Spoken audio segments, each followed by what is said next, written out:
Hey guys. Hey, so I finished. I watched the new episode of Doctor Who, Thin Ice, a few hours ago, but I think I'm gonna. So I decided not to think about it. I decided to make my review wrote tonight. So the not lightning, the lighting is gonna be a bit different. Okay, so I kind of like it how the Doctor and Bill have been going from one adventure to the other. It's sort of like how it's been sort of like three-parters, but not really, because each episode has been leaving off from the other one, but it's not really a three-parter because it doesn't really keep to a certain kind of story for it. So basically, so basically, you get the idea. So the River of Flames, or Thames, or however it's pronounced. Yeah. So I kind of like the throwback of Bill asking if she steps on a butterfly it could change the whole history, because as many of you may remember, Martha asked the same thing back in series 3. And I kind of like the joke the Doctor made uh, about it. So, well, well, it is a kind of a good question because there are fixed points in time, but there are small details that they influence. But anyway, either way, whatever side of that discussion you're on, whether if it would affect something or not, I think that I think it was kind of I kind of like the Doctor because what hold on, sorry. Okay, so later on in the story, I kind of liked it when the Doctor met that con man. How he kept asking about how he cheated. Yeah, in the tent when he was trying to get the con man to tell him, and showing off a bit. Yeah, because the Doctor said he could take anything without knowing. Then he said it once he got thrown out in theory. He said he could steal anything in theory, but later, but later, well, I'll talk about it after this. But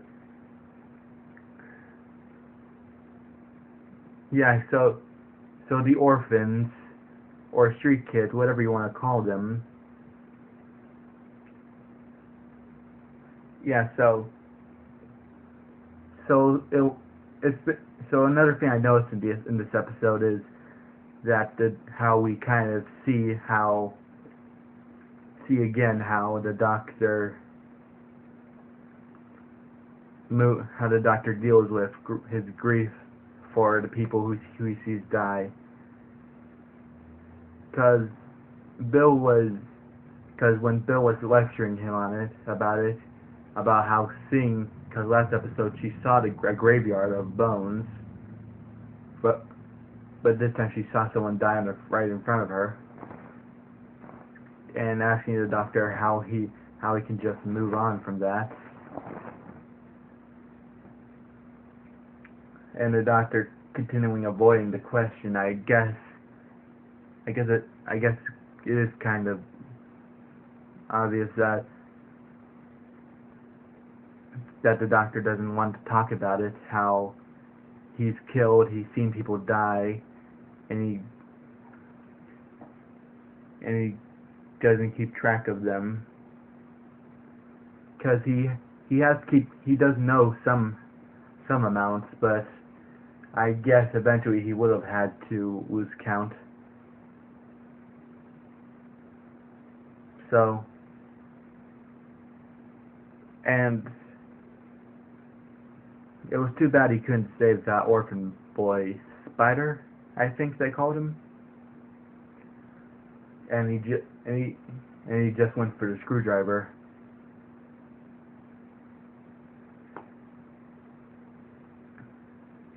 So anyway, moving on from that, and well, not really moving on, but moving forward in a way. I guess he does move forward from the deaths of them because he can't let them hold him back for he's gonna need to think straight. Oh, but going a little backwards in the story.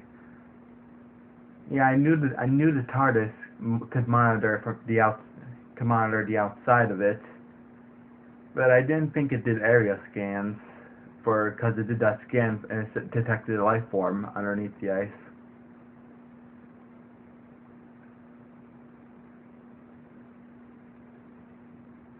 So, and getting into that,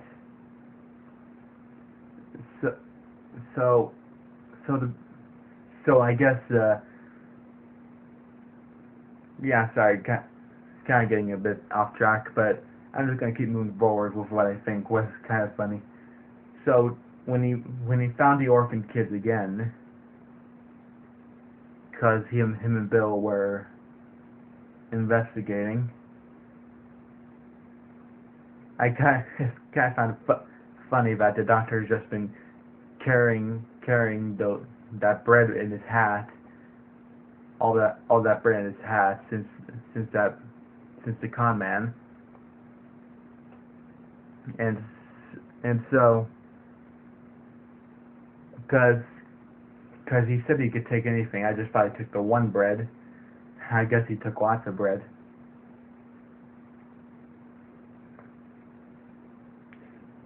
So where was I? Alright.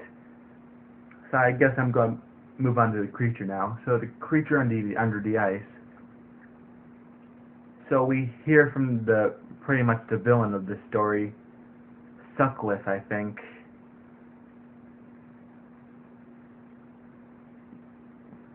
So basically, he said this creature was under the ice for who knows how long, but here's what I'm wondering.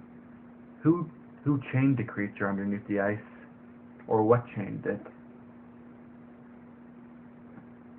Was it Sutcliffe's family, or an off-worlder? Perhaps early humans? Though judging by the steel and capacity to hold it, I'd say it was pretty strong steel. So possibly an off-worlder. But anyway,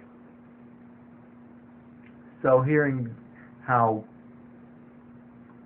meeting Sutcliffe in the story, him talking that way to Bill, I can understand how a doctor could just punch him in the face.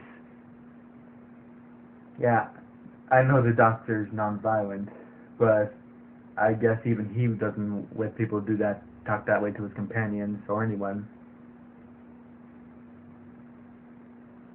And the doctor talking about how he's definitely human after thinking he was extraterrestrial. Yeah, so I kind of got it, but still. Oh yeah, and his whole operation, selling or using the stuff that came out of the creature's end. A little odd. So anyway, the doctor's just been showing off in this episode, mainly showing about how clever he is, tricking that guy at that workshop into telling him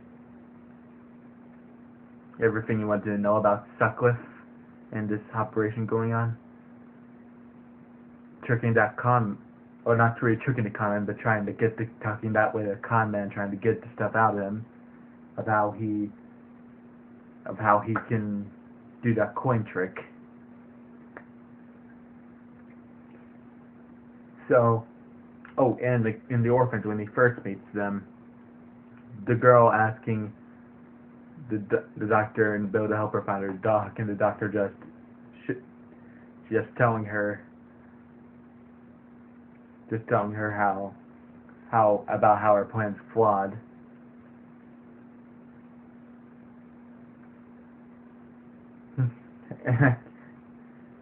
Yeah, so the doctor did catch I kind of liked how the doctor did catch it all before he took the sonic screwdriver, but I guess he wasn't fast enough since they got away with it for a little while. Now I know how I'm kind of going all over the place, but I'm just going from what I remember about what I wanted to talk about in this video. So anyway.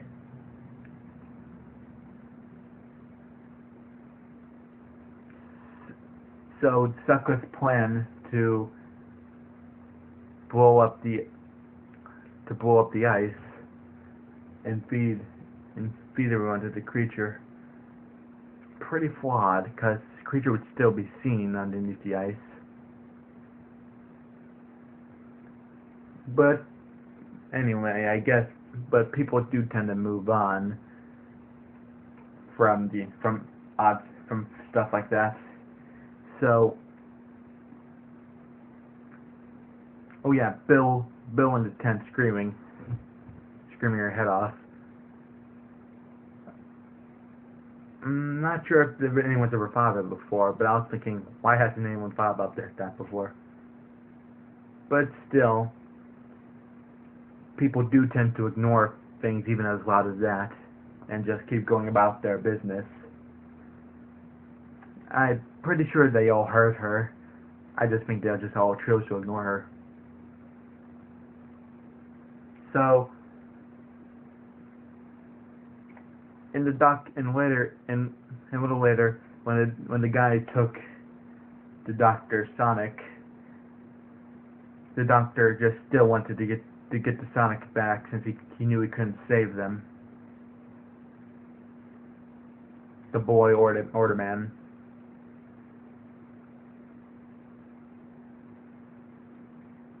So the creature under the ice, going back to that. So it's free, and we might see it again one day, maybe in a future series. But I guess it's going somewhere cold, possibly Antarctica or Greenland, like Bill thought. So, let's see. So it's nice that the orphans are living at large in the mansion now.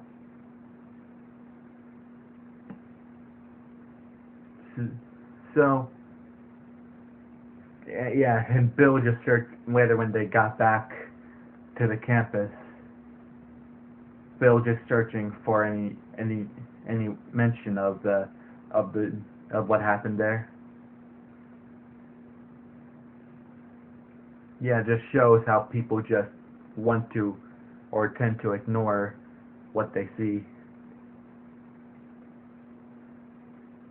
So, oh yeah, when they got back, and Nardole coming in with the kettle coming in with the tea and a bit of coffee in it. Yeah, I kind of liked how they stuck with it, cause from last episode when the doctor sent him to go pour some tea with the kettle. Well, I guess it made sense that they would go back to it. But still, Nardole coming in, I kept thinking, your clothes, he's gonna notice the clothes. And he did. And Nardole just getting mad that the doctor broke his oath. Well, and the doctor's just trying to, just saying things like, that's his tea drinking clothes. But he knew, I guess the doctor still knew that Naruto wouldn't fall for it. Well, the doctor didn't technically go off Earth for this story. Well, he did last story with the emoji box, but still. Depends. Oh yeah, and I guess the doctor finally figured out how the con man did it with the coin. Cause heads the TARDIS or tails, well, the doctor won, and then because he said, well, whatever side it was, Naruto had the TARDIS stayed or Naruto leaves.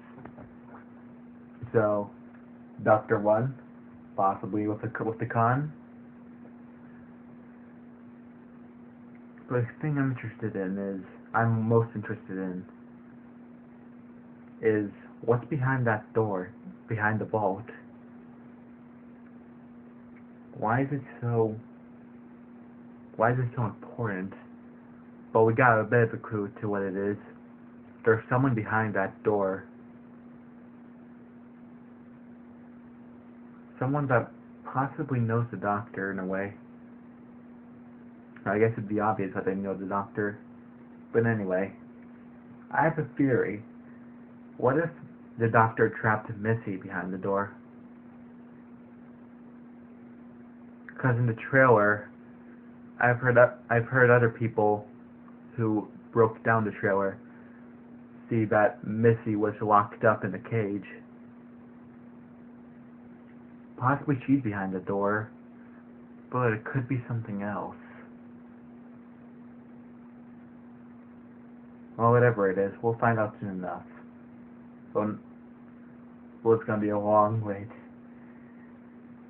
So then, I know I just gone through the whole story, but I just gotta go back to this point.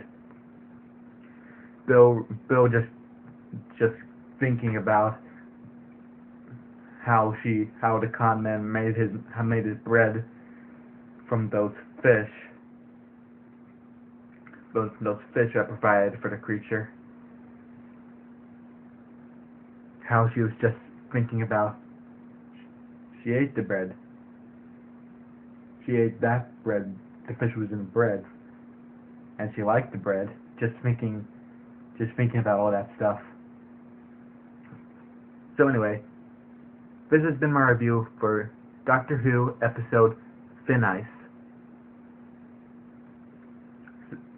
Well, yeah. See you guys next time. Bye.